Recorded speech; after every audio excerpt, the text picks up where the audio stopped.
We now have a society where 6 in 10 of us have chronic disease, where 4 in 10 have more than one, where if you're over 65, 80% have a chronic disease, and probably even more when you look at things a little more subtly about dysfunction that happens. So what we see as aging today is something that it gives us an impression that it's bad to get older because you're going to become disabled, decrepit, dysfunctional, frail.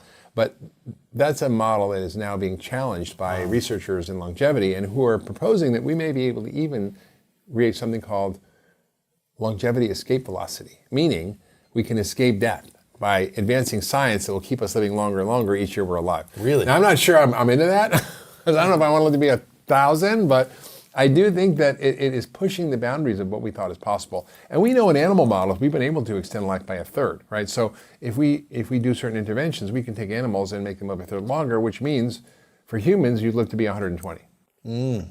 So we've had women who lived to be very old, like Madame Clément, who lived to be 122 years old, who was a French woman who was documented legitimately to be 122 years old. It's incredible. It's incredible. And she was a wine drinking, smoking chocoholic.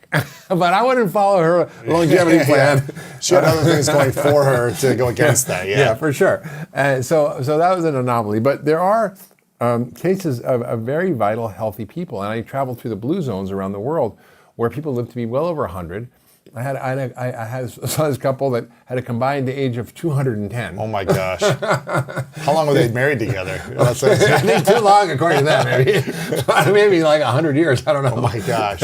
90 years or something. It's really wild, right? That's so incredible. So we see these pockets, and we've learned a lot from them about how to activate our longevity pathways. And they have a society and a culture that by default does it. We don't have it. We have a default society that makes us sick and overweight and creates early death. What would you say are the main causes of our society that causes us to get overweight and get sick easily? I mean, hands down, it's the food.